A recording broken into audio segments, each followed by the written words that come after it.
Hi again then guys, and welcome to another individual breakdown, of course, of a certain car from the latest update, the 1.23 patch, and this vehicle arguably more so than any other car in the pack, with the Mazda 787B coming close, but in a different kind of way, has a massive amount of pressure to live up to on its shoulders.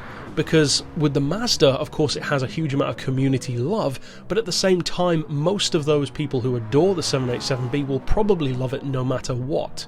Whereas with this car, it's an unknown quantity, because we've had Formula cars for most of the franchise, since Gran Turismo 3, but at the same time, not many of those have been real. The vast majority are imitations or riffs on real cars, like the Formula GT, the Polyphony 001, the 002, and various other ones in Gran Turismo 3. They were inspired by various Formula cars, but not exact representations. Then, of course, in Gran Turismo 5, that all changed with the two Ferraris, the F10 and the F2007. And of course, I incorrectly said that I thought this was going to be the F10. You can tell, if you couldn't already, that I'm not a Formula fan, that I didn't know that. Personally, I think I might have preferred the Ferrari F10 coming back, purely because of how amazingly good it was in that game. I adored the handling on that car.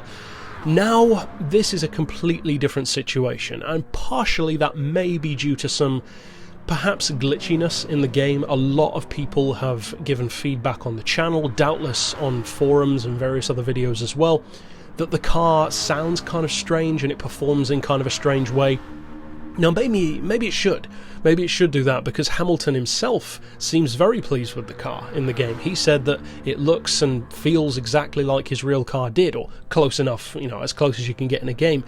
But at the same time, he's hardly going to say anything else, is he? He's representing the partnership of brands, so he's hardly going to hate on it when he's got that kind of deal going. At the same time, I do think that the car certainly feels very different to all of the other Formula machines, including the latest ones of the F10 and the F2007 back on GT5. Now, with a Formula car, there are kind of two ways of approaching implementation of that in a game. You can either go ultra modern and go for like the fastest thing you can get, which is kind of what they did here. It's a very up-to-date, well, not ultra up-to-date, but about as close as you can get with licensing, and it's a fairly obvious choice with the Hamilton implementation in the game. But the other option is you can do what they did in GT6, where instead of going for an ultra-modern, late-model machine, you could go for something that doesn't necessarily need to beat everything else, as long as it's collectible enough and historically significant, which is the exact place in the market that Senna's Lotus takes. It doesn't necessarily have to be the best, it's just an iconic car. Funnily enough, in a similar way to the Mazda, the 787B doesn't necessarily need to beat everything to have its fans. People love it no matter what. With this car, it doesn't have that advantage. We don't love this car. It's completely new to the franchise. We've never experienced it before, so it has to make a good first impression, essentially, and unfortunately for the car, it hasn't. A lot of people do not like driving this car. A lot of people have complained about the sound, about the handling, about the way the gearbox works, especially at lower speeds where it kind of shifts into neutral, and all of those are very valid concerns. The sound, that's not too far off real life. You know, Formula cars don't necessarily sound quite as crazy as they used to, so that doesn't bother me personally quite as much. Maybe a bit louder would have been nice, but the sound itself I think is good enough. As far as the performance, well, of course I did the tune for the car yesterday to help out with the handling, help out with the performance, and also to vastly simplify the gearbox from an 8-speed to a 5-speed with the same top-end speed, so it can be worked around. Just like the 787B's understeer, you can work around it once you've tuned it and done a setup on it. So that's not really a long-term issue. There are plenty of cars that are challenging. That doesn't make them bad, because although, yes, it is certainly challenging, if you actually think about it, all of the Formula cars of the franchise pretty much have been challenging in one form or another. You can spin out with all of them if you push them hard enough, some certainly easier than others, but at the end of the day, they shouldn't necessarily be super easy to use. They are the pinnacle of racing innovation, and that doesn't mean that they're going to be the most beginner-friendly thing around.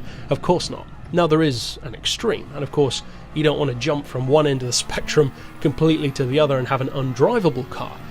Thankfully though, I don't think this car is undrivable. It's far from it. The spec sheet is also very good. It's a 1.6, turbo aspirated of course, and of course a fraction under 900 horsepower, 899 to be exact, and it's putting out a decent amount of torque as well. It's an engine that of course isn't really designed for torque, it's high revving, high power, and it's got 451 pound-feet. That's impressive. The turbo aspiration of course helps out a lot with that, and the weight is not quite as good as, for instance, the Formula GT or Senna's Lotus, which are around 540, 550 kilos. This one's 728, so it sounds a whole lot heavier in comparison, and that's because it is a whole lot heavier in comparison, almost 200 kilos.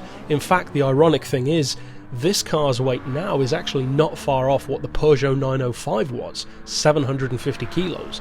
And look how great that car is, especially as an all-rounder. Now the horsepower per tonne, despite the fact that it is heavier than the other Formula cars, in fact, kind of ironically, it's the heaviest Formula car of the entire franchise, let that sink in, it still puts out 1,235 horsepower per tonne.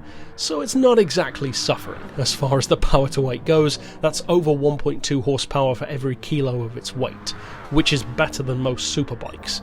So again, it's got potential, so don't worry about that. Now of course the category is understandably but still unfortunately Group X. You wouldn't really expect it to be anything else. As far as pricing, that was actually the thing that pleased me the most about this car by far. I was expecting it to be, as I said, one extreme or the other, either 1 million or thereabouts, or about 10 million. I didn't think they'd go higher than 10 because of course the Ferraris were 10 and 12.5 if I recall correctly between them, so it makes sense that this one would be that kind of price again.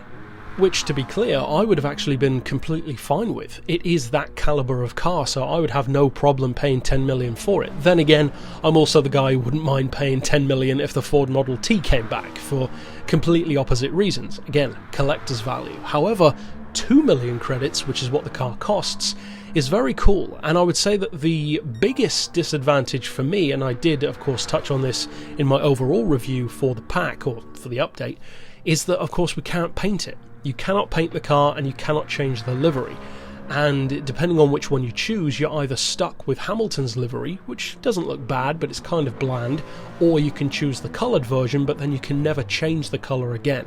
So very similar, in other words, to the Formula GT. Once you choose the livery, that's it. You can't change it. So choose wisely, unless of course you want to buy a fleet of them and have a ton of different colours, which doubtless some people will. But overall, I think that my views of the car are pleasantly surprised in some ways, kind of surprised in others, but in more of a negative way, like with the liveries and also the kind of strange gearbox and the twitchiness that the car has at lower speeds.